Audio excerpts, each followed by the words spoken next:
Good morning, everyone. My name is Denise, and we welcome you to our special 2-hour virtual event.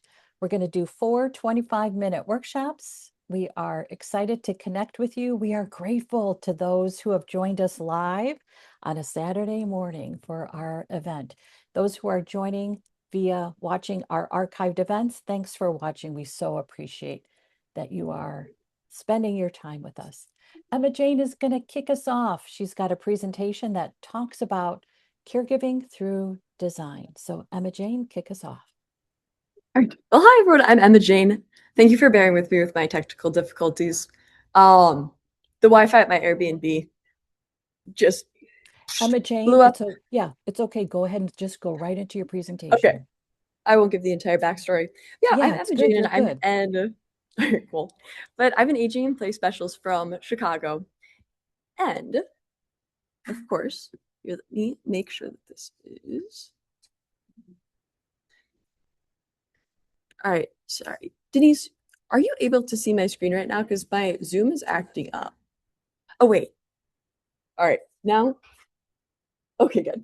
Sorry about that. But yeah, I'm an aging in place specialist from Chicago. And essentially, that means I go into people's homes and talk about how they can modify spaces so they can stay exactly where they want to, when they want to.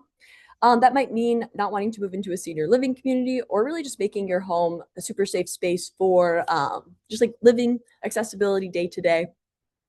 And I'm also the founder of Lamplight Accessibility, my business. And I'm a caregiver to my grandma Kay. And actually, earlier this week, she passed away, but she had Alzheimer's, a fantastic woman. So it's been really special to take the caregiving consulting course in conjunction with this entire caregiving experience. It's been super illuminating. And because I work with physical spaces, part of what really drew me to the CCC program is that it really offers a holistic lens about things because I'm a physical space worker with modifying people's homes for safeties, but bringing in the caregiving element and more emotional element uh, has really provided a new perspective and has better enabled me to help my clients. And so today we're going to talk about different ways that you can design your home for aging in place that still creates a super cozy home. And so we're going to talk about risk reduction. We're going to do a game called Guess the Hazards. We're going to talk about a few common household hazards and then the solutions to that. So first off, what is aging in place? I touched on this. Essentially being able to age exactly where you are. And a big emphasis on that is like safety. You want to be independent in your home and you also want to be in a familiar space. But with this presentation, we're also talking about how, as caregivers, people will give us these really great solutions and be like, oh, yes, do X, Y, and Z. And on paper, it will look really simple and really easy. But if you give someone a home safety assessment checklist, um, the concern often is that you're just going to overly sanitize your home of all risk and take the heart of the home out of it. And so that is what we're going to focus on today. Because for me, I believe that accessibility and aesthetics can really go hand in hand. Part of being safe is having a physical layout that makes sense, but also providing a sense of comfort and really protecting what is yours in a home is equally as important. All right. So now we are going to jump into our first guess the hazard. But if you want to throw it into the chat, in this image, there are a lot of common household hazards. We're going to be focusing on one.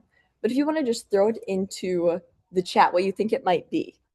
And as we're doing the hazard guessing, I'm focusing on the one per image, but there'll be a Q&A at the end. So if there's a hazard that you notice in an image that you want to, touch back on or talk about different solutions, let me know then. All right, let's see. We're getting a lot of great guesses. And yep, I was talking about the rug here. So something that a lot of aging in place specialists talk about is throwing away all of the throw rugs, which is a pun that I love. But rugs can help dampen noise in a home. They can reduce glare on the floor. And also, if you're making a space safer, and then you're just like, all right, we're going to take away all of these rugs, it can kind of like sanitize the space and make it look less cozy. And as caregivers, we know it's not always, the suggestions we receive are not always realistic. So no one's really going to want to go into their home and then throw away every single throw rug that they have. So with this, we're thinking about risk reduction. Like there's the total elimination of hazards, but to really just exist in your own space realistically, you're going to want to reduce risk. So instead of just throwing away all of the rugs, just creating little adjustments to make things even a little bit safer can make a big difference. And there are a lot of different creative ways that you can address throw rugs. So, like the product oriented side of things is if you are able to go and purchase carpet tape or like corner grippers, those can be really excellent. And I will have a QR code at the end of this slideshow that will bring you to an Amazon shopping list of all of the products that I really like. And but there are times where you might not have time to run to the store, and there are little fun DIY things that you can do, just like throughout your week. That's not going to be super overwhelming. But these are a few of my favorite DIY hacks. And it sounds really simple, but having double-sided tape, just like lining your carpet, can really make a difference. You're just going to want to make sure that as you're lining the rug across, make sure you get the corners because the goal is to reduce curling at the edges of the rug because mobility aids can get trapped on there. If the rug is slipping and sliding around, you don't want to fall right over. And this is a really creative solution that I noticed. If you use a shelf liner, it's kind of exactly like the liner that people would buy for under the carpet. You can tape that shelf liner to the underside of the rug, and then it acts like a very similar solution. So, with this, are there any other things that you guys have run into that have really helped you, secure a rug down? Thoughts on these? And yeah, I'm looking at the chat now and I'm loving there are so many different guesses because there are certainly a lot of hazards in this space. All right, awesome, awesome. And another thing that I haven't tested yet, and by the way, you're always going to want to test your solution, make sure things that work for you. But someone was talking to me about how they place small silicone, like caulk, and lined the rug to make sure it didn't slide as much. Same with hot glue. So the fun thing with home modifications and the small DIY things is you can get really creative and just see what works for you.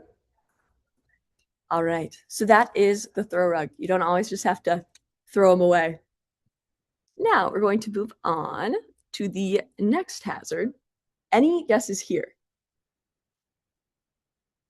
And again, in these photos, there are plenty of hazards. So if any pop up to you, we can hit them in the Q&A.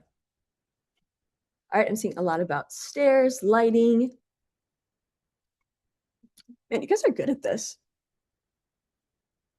All right, awesome, awesome. Well, you called it. It is the lighting. As we age, our eyes really go through a lot of dramatic changes. Notably, depth perception can really become reduced. And light is interesting in that it will signal the brain the transition between surfaces. So if you look at this image at the end of the stairs, you're going to see that shadow where it's like lighter wood and then it goes into darkness. This can actually trick your brain into thinking that there is a step there. So it becomes a fall hazard. And interestingly, lighting is one of the top 5 fall hazards in a home. And so it's really impactful to reduce the risk through light. And also, if you have any great solutions for any lighting issues that you've had in your home, throw them in the chat. And as you can see in this space, there's a big difference here. Previous image, there's a lot of glare, still a little bit of glare on the second image, but all of that is evenly lit or evenly well lit. And again, sometimes we don't have time to go and buy like 100 different lamps or rearrange our entire home, placing different lamps in different places to, like our caregivers, we run out of time. But a great kind of simple thing that sounds like it might not actually have that much of an impact, but does, is just wiping down your bulbs. Like if you have a couple minutes one day, just wiping down a bulb, wiping down a window, even that little bit of extra light can be really helpful. Other people have used mirrors to reflect existing light in the home. And then if you want to move your lamp into different spaces strategically, the goal is really to evenly light walking paths. And on the product side, there are a ton of really cool night lights and rechargeable sconces. Because something I hear often is that, okay, well, I don't want to just add another lamp because it's going to be one more thing for me to bump into. There are also renter-friendly options, but essentially it's like a command strip. The base of the light is magnetic. You stick it on the wall. When you're done, you can remove the adhesive, um, and the wall isn't damaged. But then you can just so it's like rechargeable. You've got this magnet light. You stick it on. Then it's right there. It's not in the walking path. So there are a ton of really awesome products. And again, I have that Amazon list, and there's going to be that QR code at the end. But yeah, wall mounted and plug-in lights as well. Even just having a motion sensor nightlight could really make a difference because again, it's all about illuminating those walking paths. Great. Beautiful, beautiful. Does anyone have any questions on lighting?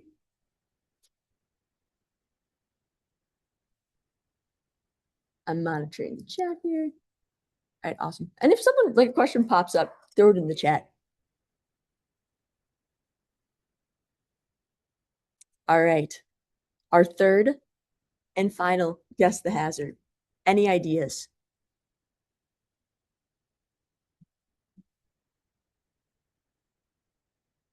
This one is a little trickier, I think.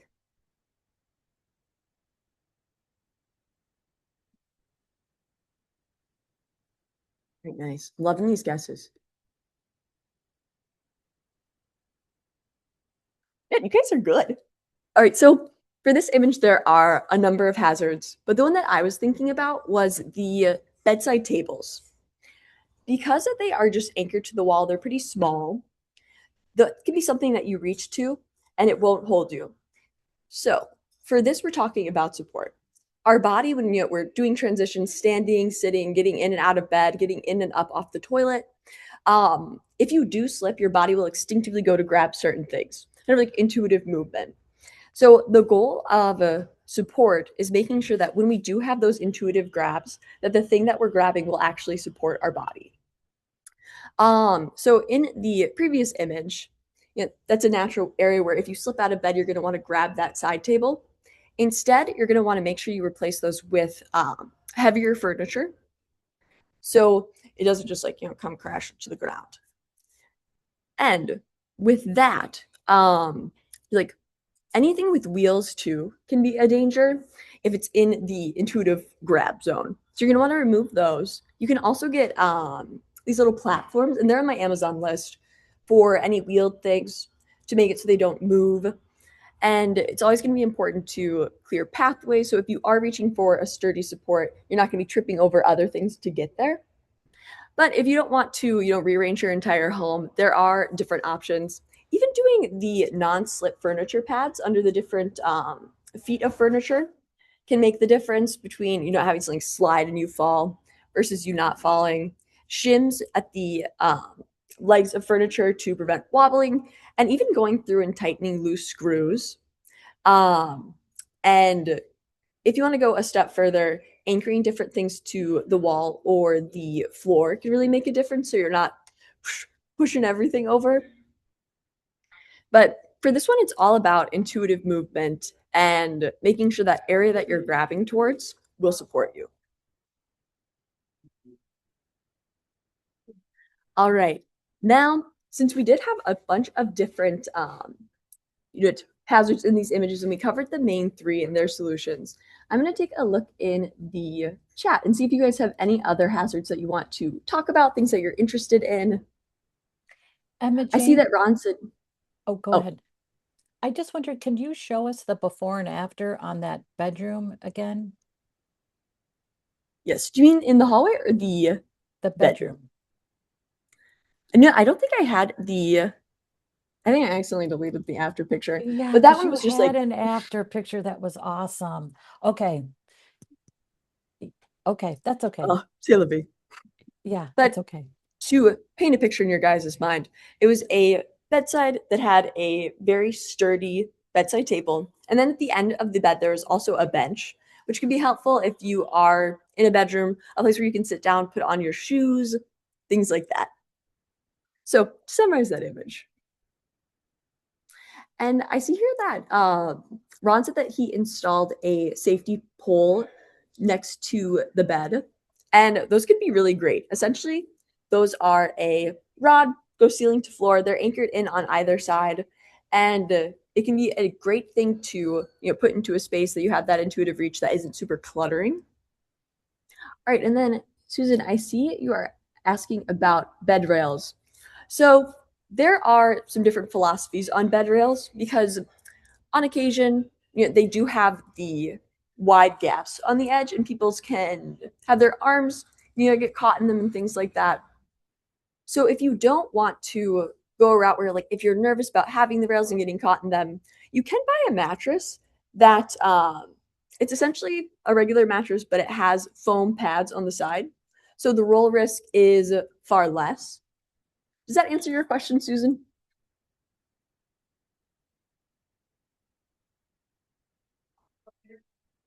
Yeah, because the thing is, with all of the aging in place things and the different little home modifications things you can do, like somewhere someone has found a creative solution, which makes it so much fun. And Abby has a question for you. Oh, yeah, Oh, we got a lovely. couple questions for you. I love it. All right, so Abby asked, what kind of couch would you recommend that is more accessible than the one shown on the example? Well, here, let's go back to that couch. All right, so with couches, as you can see here, this couch does look super comfortable, but there aren't any really strong hand or like armrests. And that can be an issue because you're not going to have anything to lean onto. Something that you also want to look out for is the fact that this couch is very low to the ground and the seats look very cushy. So when you're trying to get up, there's nothing to really support that movement going forward. So when you're thinking about buying couches and chairs, maybe things that are a little bit higher up and that also have sturdy armrests. And if you do have a couch, making sure that it is either against a wall or it has those non-slip um, furniture things under the legs of the couch, so it doesn't slide back when you're trying to get up. And then Abby, if that doesn't answer your question, let me know in the chat. And then I see another question: what are the most important hazards to remove from the bathroom? All right, this is an excellent question because there are some accessibility products that people swear by that are not safe. So, anytime that you have a suction cup grab bar in the shower, anywhere actually in the house, get rid of those. They are not secure. They can easily slip off. So, anything with suction cups, you're going to want to get rid of. Anything that is, there are little bathroom rails that you can get that stick onto the side and they wobble. It's kind of like they Tetris into the side of the bathtub. Anything that is not explicitly anchored down, you are not going to want to use. It's really important too when you're installing grab bars and things like that that you ask a professional about what is behind your wall. It's like it could be cement, just lattice. Like sometimes with plaster walls, the walls behind are really thin, so you're going to want to really make sure that you know what you're anchoring into. And then in terms of other bathroom hazards, what I see a lot is people will, slip in the shower, they go for the towel bar because that intuitive movement, grab it, but they're not always anchored in. They're meant to hold a towel, not a human. So there are actually, this is one of my favorite things about aging in place, really aesthetic towel bars that you can get that look exactly like a towel bar, except they are designed to hold you. Same with toilet paper rolls. And like Ron said, you can also get those pulls that go wall to or like ceiling to floor. So there are a bunch of great solutions out there. But stay away from suction cups. That's the main thing. No suction cups. All right. And then I see Abelia. I'm sorry if I'm not pronouncing your name correctly, but are furniture risers considered safe? I haven't worked a ton with furniture risers, but I would say a good rule of thumb for anything is that if you are using a furniture riser, you're going to want to make sure that it is solidly on the floor and solidly adhered to that piece of furniture.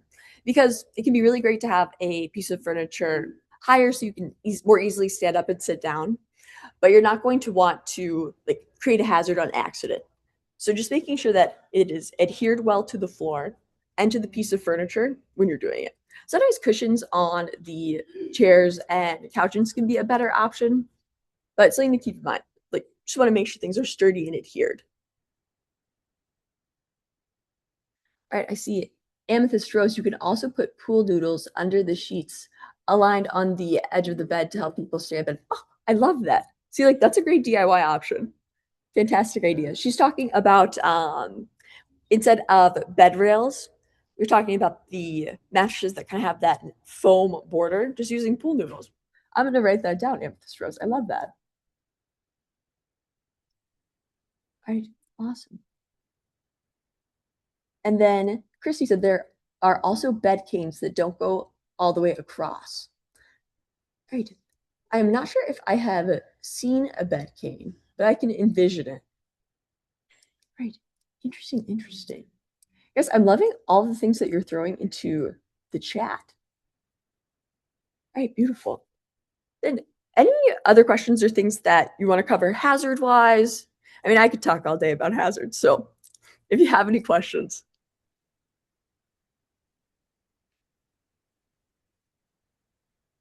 Excellent. All right. Well, then throw it in the chat if anything pops up.